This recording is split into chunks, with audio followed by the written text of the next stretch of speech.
pulang.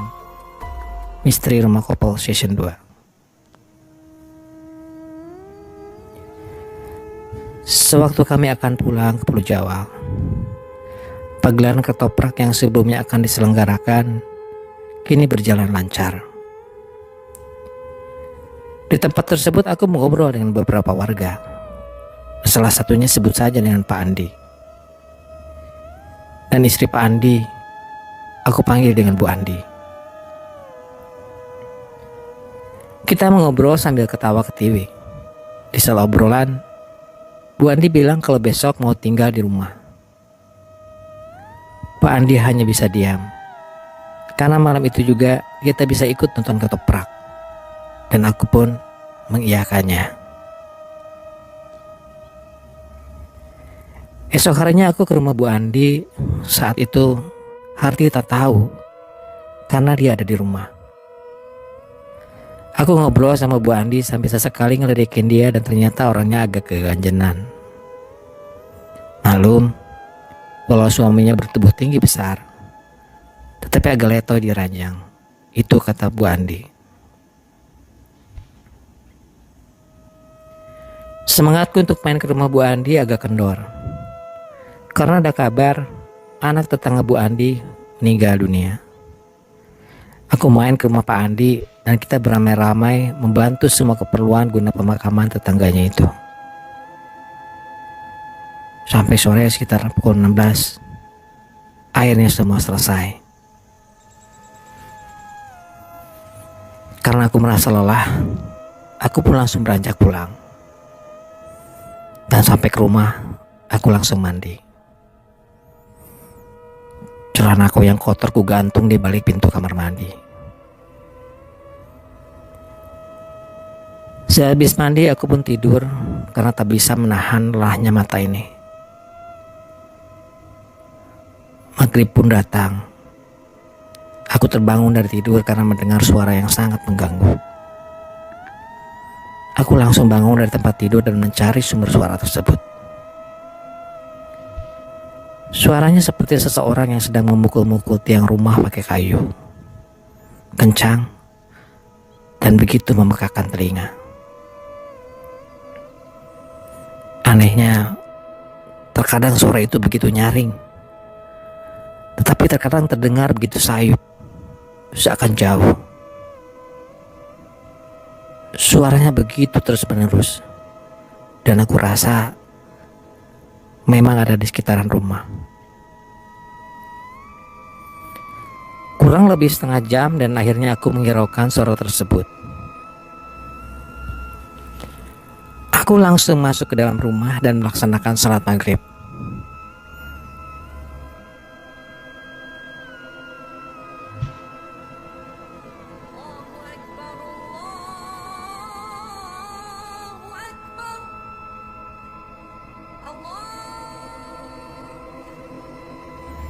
Tiba-tiba seseorang datang, sebut saja Pak Ahmad.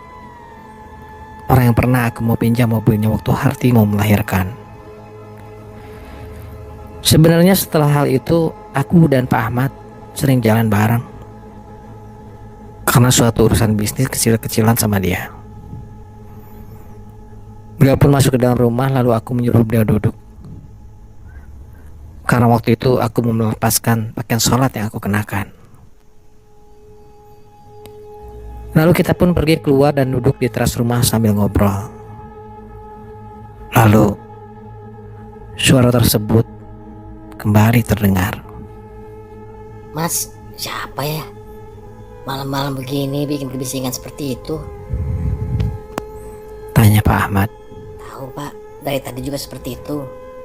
Cuma tadi sempat berhenti. Aku udah cari-cari, tapi nggak tahu, nggak ketemu sumber suaranya. Jawabku. Ya sudah, yuk kita cari lagi yuk. Ajak Pak Ahmad. Ayo, kita cari lagi Pak. Balasku. Akhirnya kita pun mencari lagi sumber suara yang mengganggu itu. Kita telusuri setiap pojokan dan bagian bawah rumah panggung ini. Iseng banget nih orang, gumamku. Kita terus mencari hingga sampai bagian belakang yang ada kamar mandinya. Namun anehnya suara tersebut tiba-tiba berhenti. Mas, tadi dari mana mas? Tanya Pak Ahmad. Tadi habis dari pemakaman tetangga anak Pak Andi. Jawabku. Emang kenapa pak? Tanyaku sambil memasuki kamar mandi. Ini mas, asalnya dari tanah di ujung sana mas. Mas lupa nggak cuci kan? Jelas Pak Ahmad. Oh gitu ya pak. Ucapku sambil mengambil celana tersebut dan langsung mencucinya. Lalu kita kembali ke teras dan lanjut mengobrol. Dan alhamdulillah gak ada keanehan lagi pada hari ini.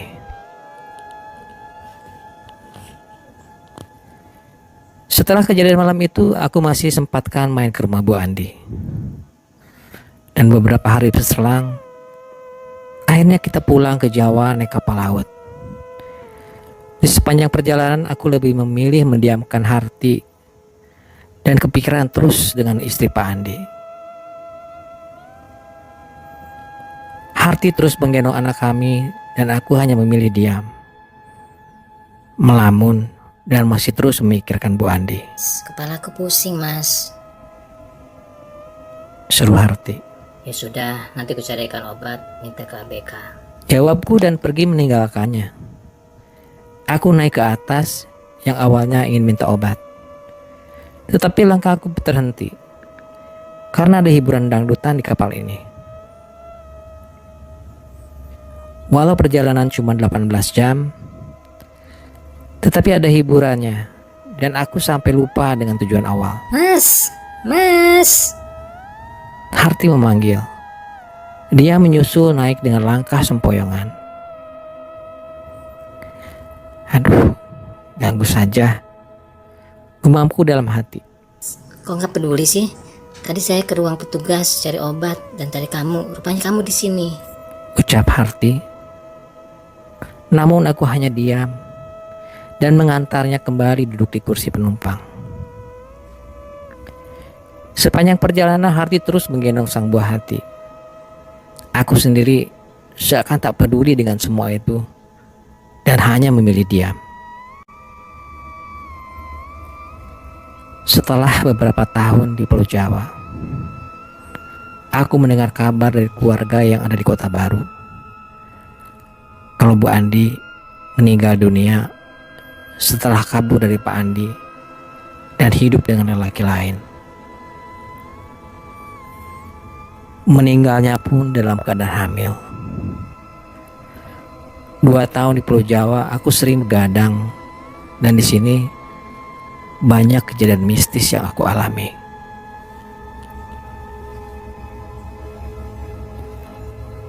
Waktu itu aku sering main ke rumah Pak Karsa, nama samaran, sewaktu beliau masih hidup. Pak Karsa dikenal sebagai orang yang pintar karena bisa menyembuhkan penyakit yang non medis dengan perantara telur yang diletakkan di tempat yang dirasa sakit. Setelah telur ditempelkan di bagian yang sakit, konon katanya bila ada yang janggal akan terbukti. Misalkan orang yang terkena sakit kepala tak kunjung sembuh, walaupun sudah berobat kesana kemari dan sudah mencoba beberapa obat. Ujung-ujungnya orang tersebut pasti akan datang menemui Pak Karsa untuk minta bantuan. Berbagai macam orang yang datang, berbagai macam pula penyakitnya yang menurutku sangat aneh. Karena isi telur yang dipecah sesaat sesudah ditempelkan beraneka ragam. Terkadang berisi untayan padi, kadang jarum, silet, paku, atau yang lain. Dengar-dengar dari istri beliau, kalau Pak Karsa punya banyak peruangan. Seperti kuntilanak yang salah satunya ada yang jatuh cinta sama Pak Karsa. Sampai tak mau pergi. Walau dibuang beberapa kali dan akhirnya kuntilanak itu pun terus-menerus kembali. Ada juga siluman harimau yang seringkali menampakkan wujudnya ke Bu Karsa. Namun ada satu hal lagi yang semua hal tersebut Kekayaan keluarga Pak Karsa tidaklah berkah. Soalnya Pak Karsa sendiri masih suka main perempuan. Di kala itu, ketika aku main ke rumahnya, seperti biasa, kita ngobrol sambil minum kopi. Di sela pembicaraan ada sesuatu yang membuatku merasa tak enak hati. Mat, apa kamu mau memelihara kuntilanak? Tanya Pak Karsa membuatku terdiam beberapa saat. Enggak lah pak. Aku nggak mau melihara yang gituan pak. Jawabku menolak dengan sedikit terbata-bata karena takut kalau beliau tersinggung. Kan lumayan, nanti kamu bisa kaya seperti aku. Rayunya. Enggak lah pak. Saya memang suka hal yang berbau mistis. Tapi kalau sampai sejauh itu, saya sepertinya kurang berminat pak. Jawabku memantapkannya. Oh ya sudah, nggak apa-apa. Ucapnya. Dengan senyuman kecut, aku terdiam dan menunduk. Bingung dengan apa yang aku lakukan dan takut kalau salah jawab dan menyinggung perasaan beliau. Entah beberapa hari berlalu, Pak Karsa pun meninggal dunia. Tetapi tak membuatku berhenti untuk main ke rumahnya.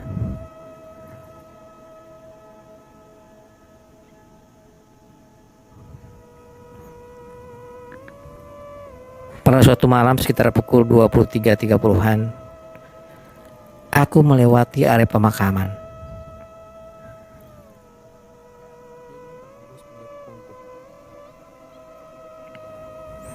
Tiba-tiba ada angin berhembus meniup tengkuk. Dinginnya begitu terasa dan membuat bulu kuduku langsung meremang.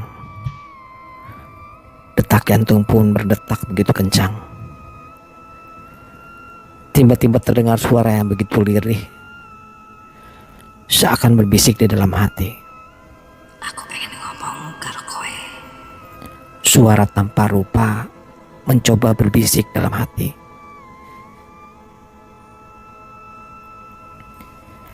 Aku bingung dan mencoba terus berjalan tanpa menghiraukan suara tersebut. Jangan ganggu pak, kita sudah di alam berbeda. Ucapku karena aku merasa suara tersebut datang dari Pak Karsa. Setelah mengucapkan kalimat tersebut, suaranya tak terdengar lagi. Dan aku pun melanjutkan perjalanan pulang.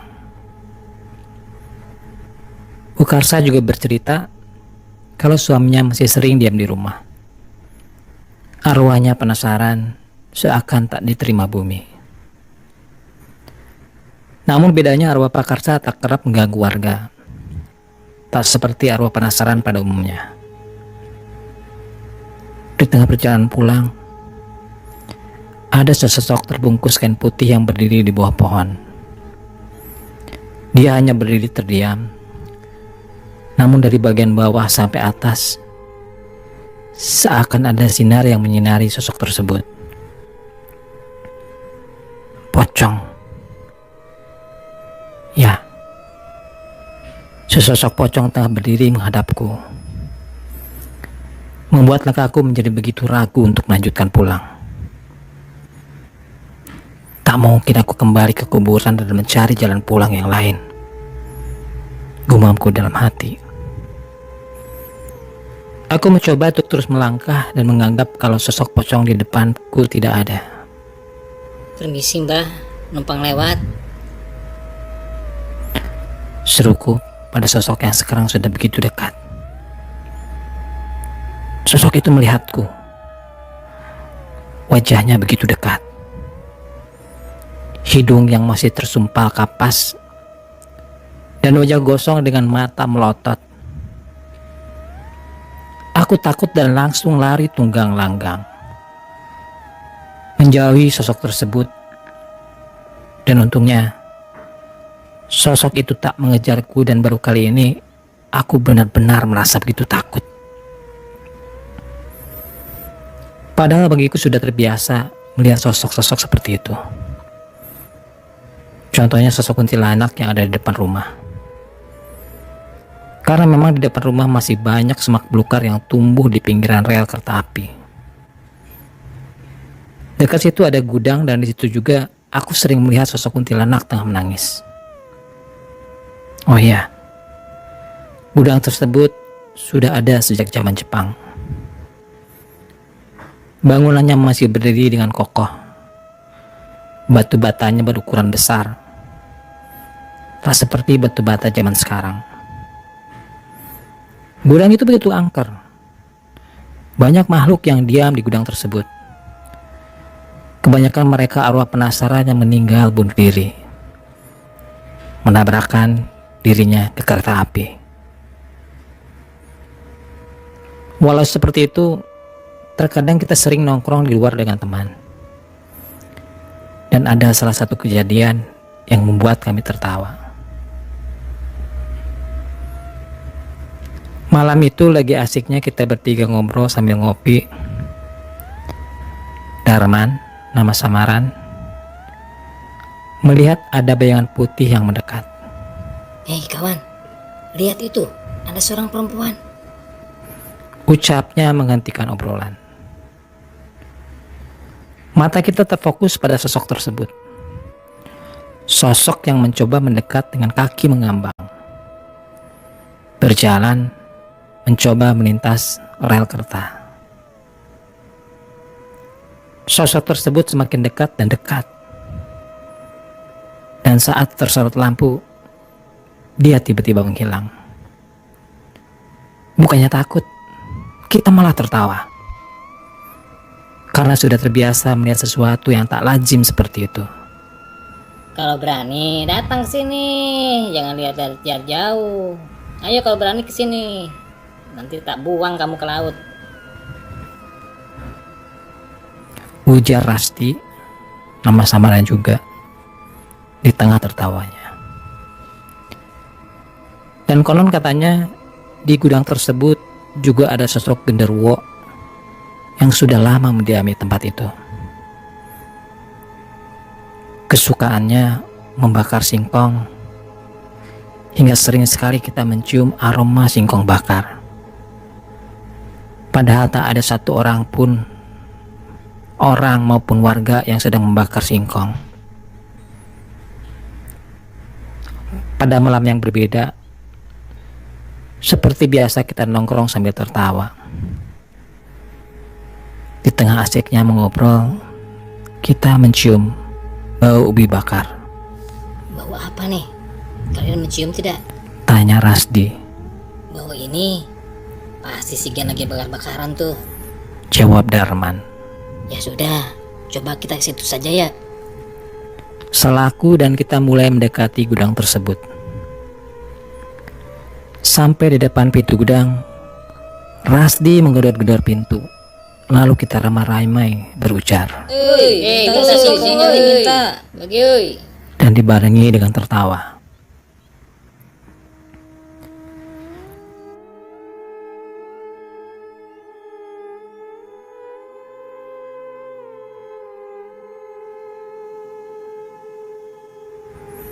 Dan setelah melakukan hal tersebut, anehnya bau singkong bakar langsung hilang.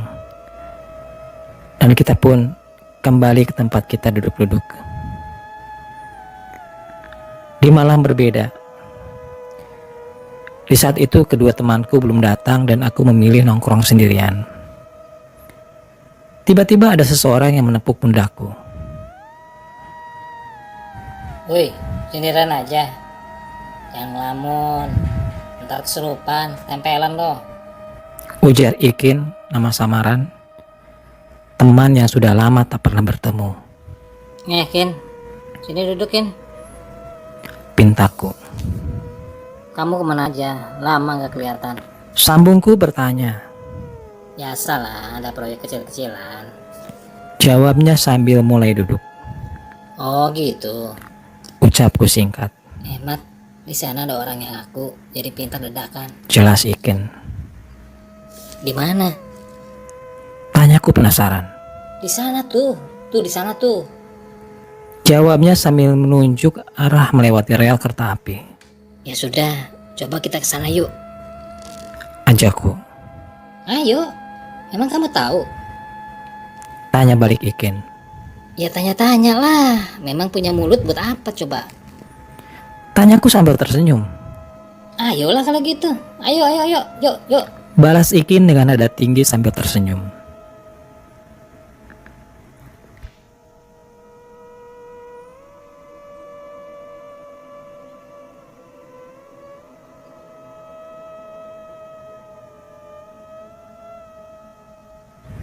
Kami pun langsung berdiri dan berjalan melewati rel kereta ke pemukiman sebelah yang katanya ada orang pintar dadakan atau dukun dadakan. Di tengah perjalanan, aku dan Ikin mengisi waktu sambil mengobrol tak jelas, sambil sesekali tertawa. Mat, istrimu sudah berapa? Tanyanya. Satu lah, masa dua? Satu aja nggak bisa habis. Jawabku dan kita pun tertawa. Mau nggak kamu nambah istri yang bisa bikin kamu kaya? Tanyanya. Istri apa itu? Tanyaku mengernyitkan dahi. Kuntilanak. Ucapnya. Kamu aja, aku pernah tawarin, tapi aku nggak mau. Jelasku. Kenapa nggak mau? Tanyanya. Habis setiap kunti itu pasti langsing, nggak ada yang gembrot. Terangku. Iya, kalau gemuk gimana terbangnya? Selaikin. Tak terasa kita pun sampai di tempat dukun dadakan itu. Rumahnya biasa saja dan terlihat begitu sepi.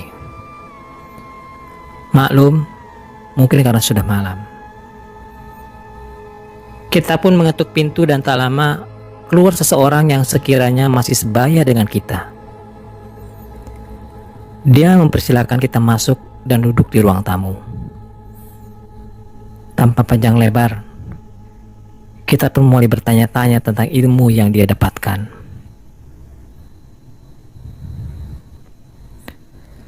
Tanpa merasa enggan, dia pun bercerita kalau dapat ilmu lewat mimpi. Dia pun bisa tahu berbagai macam makhluk pada ruangan. Dia juga tahu akan santet dan guna-guna yang dikirim sama seseorang dan juga bisa menetralisirnya. Dari cerita sang dukun tersebut membuat jiwa ingin tahu bergejolak. Tanpa ragu aku menanyakan sesuatu. Walau aku merasa tak begitu yakin. Masa sih? Dalam batinku berucap. Hebat ya. Bisa ambilkan keris yang ada di rumah kopalku di Kalimantan. Tanyaku.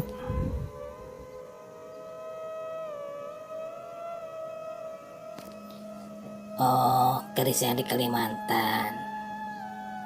Bisa, nanti saya coba ambilkan. Balasnya sambil memecamkan mata dan mengangguk berkali-kali. Aku menyuruh sang dukun mengambil keris itu. Karena ada tetangga yang bilang kalau pernah melihat keris di pekarangan rumah. Lebih tepatnya di bawah rumah, tepat di bawah pintu. Kerisnya bersinar menyala, lalu masuk ke dalam tanah dan menghilang. Itulah alasanku mencoba kesaktiannya dengan mengambil keris tersebut. Karena aku ragu dengan dukun dadakan ini. Jadi kapan? Tanyaku. Kasih saya waktu seminggu. Jawabnya dan tak lama pun kita pamit. Singkat cerita, seminggu telah berlalu dan kali ini aku datang bukan sama Ikin, tetapi sama ayah yang waktu itu masih hidup. Kita pun mendatangi tempat dukun tersebut untuk menagih janji. Aku dan bapak diajak sama sang dukun untuk masuk ke dalam bilik. Di dalam bilik, kita disuruh duduk dan berzikir. Namun, zikirku berantakan dan semakin lama semakin tak jelas. Sekitar 2 jam, aku, Ayah dan dukun berzikir. Namun aneh, sang dukun malah kesurupan. Dia menggeram, merangkak sambil mencakar-cakar tikar, layaknya seperti seekor harimau. Aku dan ayah kaget. Kita terdiam saling menatap. Ayah memberikan kode dengan matanya, yang mengisyaratkan agar aku bertanya. Tak lama, dia mengepakkan tangan dan mengangkatnya ke udara. Aku beranikan diri, mendekat dan melihat apa yang dukun itu pegang. Terlihat keris dengan warna kuning keemasan. Tetapi bukan itu saja. Selain keris, ada juga sebuah gada dengan warna kuning. Warnanya kayak emas ya? Tanyaku. Ini memang terbuat dari emas. Dan ini adalah untukmu. Ucap sang dukun. Mbah, kegunaan gada ini untuk apa? Tanyaku penasaran. Gada ini untuk menarik rezeki dan kewibawaan. Terangnya yang masih tak sadarkan diri sambil sesekali mengeram. Takjub juga dengan hasil yang didapatkan dukun dadakan ini. Tetapi menurutku seakan biasa-biasa saja. Tak berapa lama, dukun sadar dan kita pun pulang dengan membawa gada emas dari sang dukun. Gada ini aku rawat dengan begitu hati-hati dan sering aku tetesin minyak nyong-nyong yang baunya minta ampun. Menyengat hidung, bikin kepalaku jadi pusing. Yang menarik dari gada besi kuning adalah tempatnya. Semacam peti, namun berbentuk kecil, tetapi pas untuk dimasukkan gada besi kuning. Yang lebih menarik lagi ada ukiran hurufnya. Entah itu Arab atau Jawa kuno, aku tak tahu. Karena aku tak memperhatikannya secara detail dan hurufnya pun begitu kecil. Mas, buat apa nyimpen barang seperti itu? Buang sana, musyrik. Tembur hati yang memergokiku waktu aku menyimpan kembali gada tersebut.